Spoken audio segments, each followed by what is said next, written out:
Salam kerahiman. Hari ini 30 Juni, hari terakhir di bulan Juni.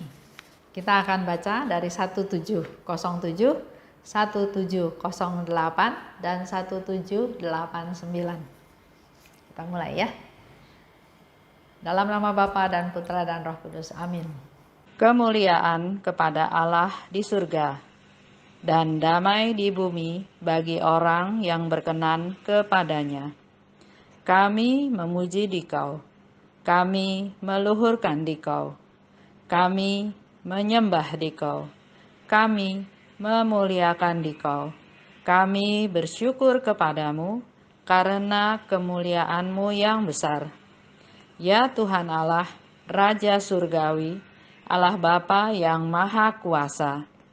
Ya Tuhan Yesus Kristus, Putra yang Tunggal.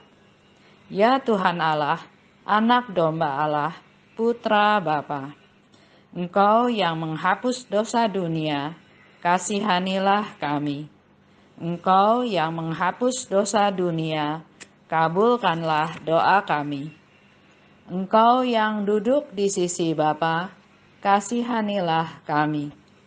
Karena hanya Engkaulah kudus, hanya Engkaulah Tuhan, hanya Engkaulah Maha Tinggi, ya Yesus Kristus, bersama dengan Roh Kudus dalam kemuliaan Allah Bapa. Amin. Dalam nama Bapa dan Putra dan Roh Kudus. Amin. 1707.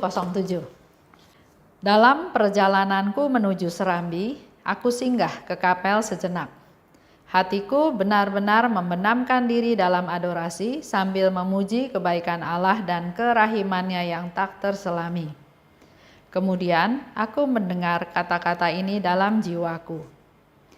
Kini dan nanti aku akan menjadi sebagaimana Engkau memuji aku. Engkau akan mengalami kebaikanku mulai sejak kehidupan ini dan kemudian secara penuh dalam kehidupan yang akan datang.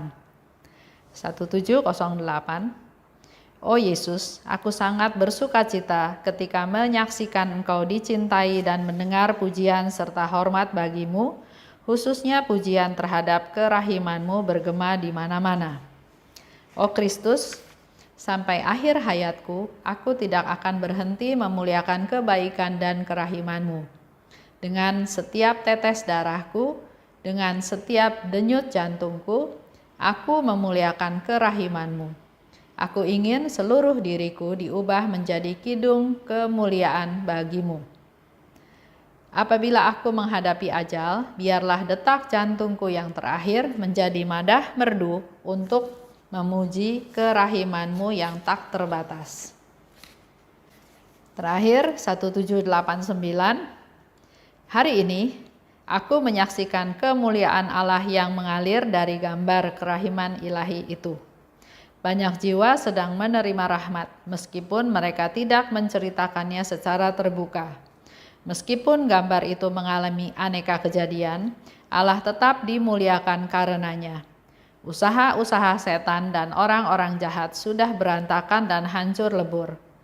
Meskipun setan melancarkan kemarahan, kerahiman ilahi akan berjaya atas seluruh dunia dan disembah oleh semua jiwa.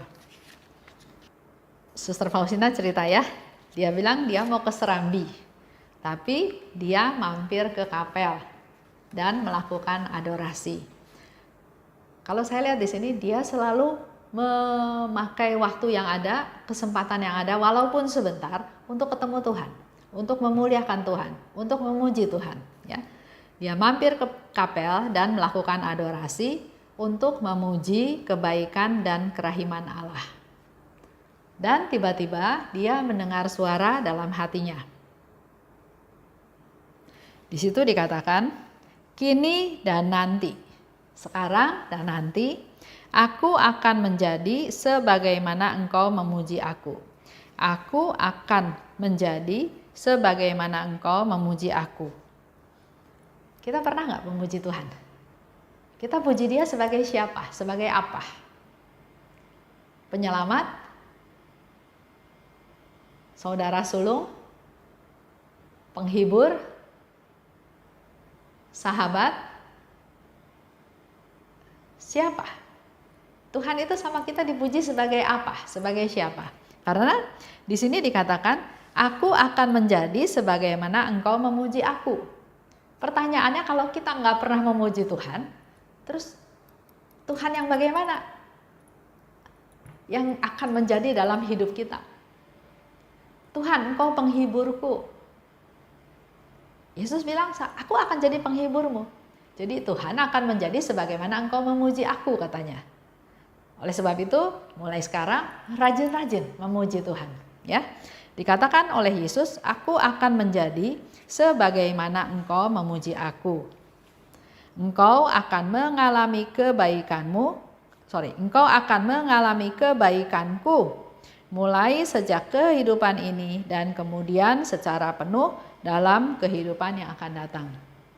Engkau akan mengalami kebaikanku. Tuhan Yesus janji kita akan mengalami kebaikannya Dia sekarang dan hidup yang akan datang. Sekarang kita coba evaluasi dengan kehidupan kita masing-masing. Pernah dengar ya? Ada cerita. Ada yang tanya juga sama saya. Di satu paroki itu ada 2 kelompok kerahiman ilahi. Terus gimana Bu? Harusnya kan yang satu udah, yang satu nggak boleh ada lagi. Itu kan jadi kayak bersaing. Jadi kita bingung siapa yang benar, siapa yang salah gitu ya. Kalau Suster Faustina, dia mungkin nggak peduli. Mau di dalam paroki ada 2, ada berapa. Karena buat Suster Faustina yang penting adalah bersukacita karena Yesus itu dicintai. Kalau ada 2 kelompok, dua-duanya mencintai Tuhan Yesus, memuji Tuhan Yesus, dan juga memuliakan Tuhan Yesus, buat Suster Faustina oke-oke aja. Nah, yang jadi pertanyaan kita semua adalah apa motivasi dari kelompok tersebut? Saya nggak suka sama ketua yang di sana, makanya saya bikin kelompok sendiri. Memangnya cuma kamu aja yang bisa, saya juga bisa. Nah, kalau unsurnya seperti itu menyedihkan Suster Faustina dan pasti juga menyedihkan Tuhan Yesus. Karena bukan Yesus yang dicintai. Yang dicintai adalah keinginan saya, kemauan saya. Mana kerendahan hatinya? Tapi di pihak lain, kita juga nggak perlu membubarkan, nggak perlu mengucilkan, biar aja bertumbuh. Ya, sama seperti dulu komunitas saya juga bilang, kan Romo Vike bilang, jangan hangat-hangat tai ayam. Oke, ya kita karena memang niatnya bukan mau untuk kepentingan pribadi, ya kita berserah, kita berdoa, dan kita melakukan yang sebagaimana harus dilakukan. Kalau ditanya masih ada. Bukan kita jadi kecil hati, tapi berarti pertanyaan itu menjadi rambu-rambu buat kita untuk semakin komit, semakin harus jalannya benar. Jangan sampai jalannya salah dan bubar. Di dalam perjalanan itu kita diuji. Kita kita diuji. Apakah setia? Apakah ada unsur-unsur kepentingan pribadi? Atau apa? Ya, karena pernah juga satu kali ada yang bilang bahwa biarin aja. Ada satu Romo bilang begitu. Kenapa kalian pusing? Jangan bingung. Biarin aja. Kalau ada Roh Kudusnya, komunitas ini akan jalan terus. Tapi kalau nggak ada Roh Kudusnya, sampai kapanpun pasti bubar. Ya, jadi nggak perlu kita ribut atau kita menjadi lebih benar, yang lain nggak benar, biarin aja jalan. Yang penting targetnya adalah Tuhan Yesus dicintai. Kalau mencintai Tuhan, otomatis kita juga mencintai sesama. Nggak ada permusuhan, nggak ada perdebatan atau pertengkaran. Ya, hati-hati, jangan sampai kita dipakai oleh setan. Di sana dikatakan lagi oleh Suster Faustina, dengan setiap tetes darahku dan setiap detak jantungku, artinya setiap saat selama dia masih hidup, Aku memuliakan kerahiman Tuhan. Tuh niatnya dia ya, niatnya dia. Jadi dalam hal ini Suster Faustina kalau lihat orang lain berhasil, dia ikut senang. Bukannya jadi mencari-cari alasan atau mencari salah-salah ya. Berhasil jadi senang. Contoh, ada seorang ibu bercerita, dia melakukan pelayanan ke sana sini ya, hebat dengan biaya sendiri dan seterusnya. Waktu si ibu ini cerita ke saya, jadi ada si ibu A namanya. Ibu A ini bercerita kepada si ibu B. Ibu B bercerita ke saya betapa hebatnya si A. Ya saya terimanya ya bersyukur lah ya. Ada yang mau pelayanan, walaupun dia bergerak sendiri, dia keluar dana sendiri, tapi dia bisa pelayanan sampai kemana-mana gitu. Tapi kemudian akhirnya si B berpikir sendiri. Dia bilang, kalau orang melakukan pelayanan, kenapa harus cerita sana cerita sini? Dan di dalam ceritanya itu seolah-olah membesar-besarkan dia, bahwa dia bisa ini, bisa itu, bisa ini, bisa itu. Saya juga nggak terlalu menanggapi, tapi melalui setiap peristiwa, kita itu diproses. Kita itu menjadi lebih peka, bukan hanya sekedar mendengar keberhasilan, tapi perlu menjadi lebih peka, ada cerita apa di balik keberhasilan itu. Ya. Kita lanjut. Suster Faustina bilang, aku ingin seluruh diriku diubah menjadi kidung kemuliaan. Kidung itu kan pujian, nyanyian ya. Jadi ayo kita juga sama-sama dengan Suster Faustina, hidup kita ini disyukuri menjadi suatu nyanyian. Bukan berkeluh kesah, bukan ngeluh, bukan ngomel, bukan komplain, bukan marah ya. Tapi jadikan kidung kemuliaan bagi Tuhan. Dan apabila aku menghadapi ajal, biarlah detak jantungku yang terakhir menjadi madah merdu untuk memuji kerahimanmu yang tiada terbatas. Bahkan sampai saat-saat terakhir, kalau kita lihat orang yang sekarat ya, orang yang sudah sakit parah, napas aja susah, saya nggak tahu apakah dia masih ingat Tuhan atau dia ingat napasnya, kok napas aja susah gitu ya. Nah ini saya mau cerita satu hal. Dengan model zaman COVID-19 ini, kan ada yang sembuh di Eropa.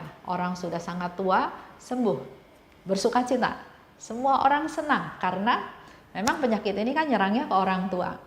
Nah pada waktu dia selesai mau keluar dari rumah sakit, dikasihlah bon. Berapa biaya dia selama di rumah sakit. Waktu dia lihat bon tagihan itu, dia kaget, dia sampai menangis. Dia nangis, dokternya heran. Waduh, kasihan juga ya si bapak ini, sudah tua, sembuh, lihat bon mahal. Jadi dia nangis, mungkin dia nggak ada uang. Jadi si dokternya juga ikut prihatin, ikut menghibur si kakek ini. Tapi kakek itu bilang, enggak, saya menangis bukan karena saya lihat bill-nya yang segitu mahal. Enggak, saya ada uang, saya bisa bayar, katanya gitu. Tapi melalui tagihan ini saya menjadi sadar betapa Tuhan itu baik sama saya. Saya sudah sampai umur 90 lebih, saya selama ini tidak pernah menghargai bahwa Tuhan itu baik. Sekarang untuk napas aja satu hari dia harus bayar sekian ribu dolar. Tuhan sudah memberikan dia begitu banyak berkat dari mulai dia lahir sampai saat itu, sudah memberi begitu banyak dan dia tidak pernah berterima kasih, dia nggak pernah bersyukur. Di situ dia nangis bukan karena harus bayar bil mahal, tapi kok hidup dia seperti itu ya? Kok dia nggak pernah bisa sadar bahwa Tuhan itu begitu baik sama dia. Itu satu lagi dari sisi positifnya. Orang menjadi sadar betapa Tuhan itu baik. Orang menjadi bertobat bahwa apa yang dilakukan selama ini mungkin nggak berkenan sama Tuhan. Dan dia diberi kehidupan lagi, dia bisa punya waktu untuk lebih memuliakan Tuhan. Itu salah satu kejadiannya ya. Lanjut ya. Di situ dikatakan, Suster Faustina bilang, aku menyaksikan kemuliaan Allah yang mengalir dari gambar kerahiman ilahi. Memang sesuai dengan apa yang Yesus bilang, lukislah gambar ini. Dan gambar ini menjadi wadah. Wadah di mana kita bisa menimba banyak rahmat yang Tuhan mau berikan. Dan Suster Faustina di akhir-akhir hari kehidupannya, dia bilang, aku menyaksikan kemuliaan Allah yang mengalir dari gambar kerahiman ilahi. Dan banyak jiwa sedang menerima rahmat. Jadi janji Tuhan Yesus itu digenapi ya. Melalui wadah ini, melalui gambar ini, dia akan memberikan banyak rahmat. Pertanyaannya, di rumah kita masing-masing, apakah ada gambar? Ada gambar kerahiman ilahi?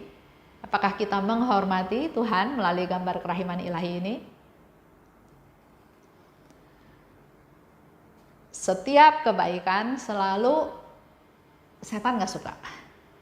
Setan gak senang apa yang kita lakukan kalau kita mentaati firman Tuhan. Jadi ada usaha-usaha si setan, usaha-usaha orang jahat yang berusaha merusak niat kita, komitmen kita. Kalau bisa kita jadi berdosa, kita jadi gagal, kita jadi orang-orang yang gagal ya. Tapi Suster Faustina juga kasih konfirmasi di mana usaha setan dan orang-orang jahat berantakan, hancur lebur. Ya. Ini satu nubuat juga, satu pandangan ke depan yang Faustina katakan. Dari gambar kerahiman ilahi ini akan banyak jiwa-jiwa menerima rahmat. Kemuliaan Tuhan mengalir dari gambar kerahiman ilahi. Usaha setan dan usaha orang jahat akan berantakan dan hancur lebur. Setan marah ya, tapi kerahiman ilahi akan berjaya atas seluruh dunia. Dan kerahiman ilahi akan disembah oleh semua jiwa. Ini menjadi PR kita semua ya. Di mana apa yang Suster Faustina lihat, kita ikut berkontribusi dalam penyebarluasan kerahiman ilahi ini. Ini menjadi PR kita semua. Yang sudah lebih tahu duluan tentang devosi kerahiman ilahi, yang sudah mengalami kerahiman Tuhan, kita punya PR untuk menyebarluaskan, mewartakan supaya semakin banyak orang mengalaminya. Tapi kita tetap di satu pihak harus berjaga-jaga. Karena si jahat, si setan nggak suka. Tapi kalau kita berani, kita kuat, kita mengandalkan Tuhan, kita bersandar pada Tuhan, setan itu akan lari. Dan dia akan tidak berdaya. Tidak bisa masuk ganggu kita. Kitanya yang harus menjaga diri. Minta rahmat Tuhan. Saya tutup dengan satu cerita ya. Dulu saya sering ke Pontianak. Ada tugas kantor, sering ke sana. Banyak cerita-cerita sih, banyak cerita-cerita. Ya, tapi puji Tuhan, saya orangnya tidak peka. Jadi ya ada cerita ya buat saya ya oke, cerita ya sudah gitu ya. Tapi suatu hari saya ada mengalami satu pengalaman di mana kalau saya pergi sana saya nginep di hotel. Dan sendiri ya. Dan saya kalau malam saya berdoa. Saya berdoa rosario, saya berdoa koronka. Pernah satu malam, saya merasa di pojok, di sudut situ, dekat pintu, ada sesuatu. Saya nggak bisa lihat, tapi saya merasa ada sesuatu gitu ya. Ada rasa takut, ada rasa mencekam juga ya. Karena dulu nggak pernah rasa gitu, kenapa sekarang ngerasa begitu gitu ya. Saya tetap berdoa, saya nggak mau lihat, saya tetap berdoa. Tapi seperti ada satu dorongan, kenapa saya harus takut? Saya memberanikan diri, saya lihat sudut itu, saya tetap berdoa, saya lihat sudut itu terus sampai akhirnya doa saya selesai. Dan saya punya satu iman, satu kekuatan, Tuhan saya jauh lebih besar. Ya. Udah tidur, nggak tahu gimana, mati lampu. Saya pikir, waduh, bisa aja kan di hotel lampunya mati, gensetnya belum dinyalain, jadi nggak langsung lampunya nyala. Lama saya tunggu kok nggak nyala-nyala.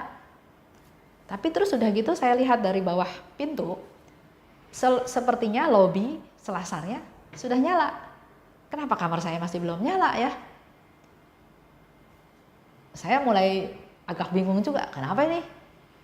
Tapi ya itu, saya punya Tuhan lebih kuat. Saya beraniin, saya berdiri, saya jalan ke pintu, maksudnya mau buka pintu aja, mau cari, mau keluar gitu ya. Tapi tiba-tiba tergerak, saya pegang kartu yang buat masuk buat nyalain listrik itu ya. Saya tekan kartunya, nyala. Ya udah, saya nggak jadi keluar. Terus saya pikir, masa sih lampu jeplak, kartunya bisa keangkat? Tapi saya nggak mau peduli itu. Ya, saya doa lagi. Saya punya Tuhan yang lebih kuat, yang lebih berkuasa. Saya tidur dalam lindungan Tuhan. Itu sedikit cerita. Mungkin nggak ada kaitannya ya dengan, tapi maksud saya, ya kita kadang-kadang diuji, ada si jahat. Tapi pada saat itulah kita menjadi semakin dekat sama Tuhan. Jadi ingat sama Tuhan. Tuhan. Jadi berdoa, jadi minta kekuatan dari Tuhan, minta perlindungan dari Tuhan. Jadi positifnya dengan mengalami sesuatu, kita langsung bukannya ketakutan, tapi justru melalui peristiwa itu kita jadi diingatkan untuk bersandar pada Tuhan, percaya pada Tuhan, cari Tuhan, berdoa. Ya, itu aja. Saya tutup bulan Juni. Kita nanti bulan Juli akan masuk kepada satu tema baru lagi yang seperti saya sudah jelaskan, keinginan. Setiap manusia punya keinginan. Mari kita bahas sama-sama ya. Kita doa, masuk ke doa penutup.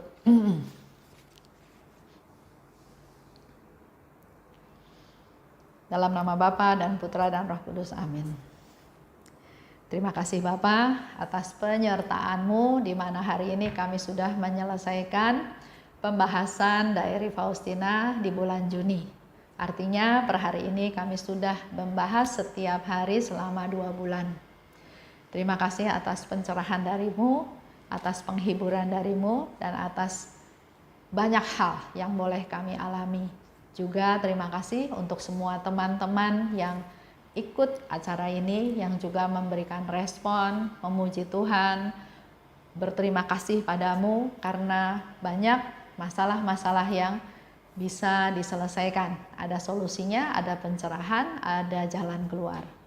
Berkati semua teman-teman yang rindu untuk terus mengetahui Diary Suster Faustina ini, karena bukan hanya tahu tentang Suster Faustina, tapi terlebih lagi kami mau lebih dalam lagi menggali tentang kerahiman-Mu yang tidak terselami. Bukan hanya untuk kepentingan kami saja Tuhan, tapi mampukan kami juga untuk bisa berbagi dengan orang-orang di sekitar kami.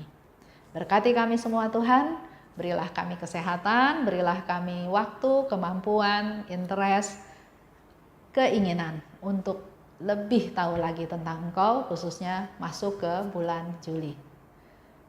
Kemuliaan kepada Bapa dan Putra dan Roh Kudus, seperti pada permulaan, sekarang, selalu, dan sepanjang segala abad. Amin.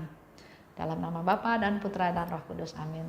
Salam kerahiman.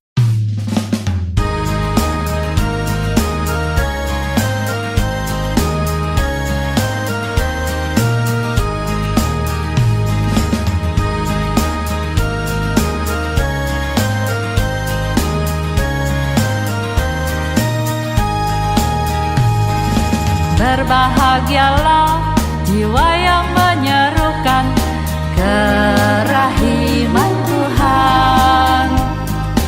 Jiwa itu akan dibela oleh Tuhan sebagai kemuliaan-Nya.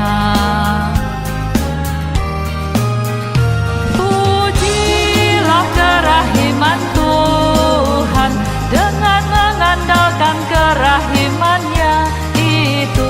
Pujilah kerahiman Tuhan sepanjang hidupmu. Pujilah kerahiman Tuhan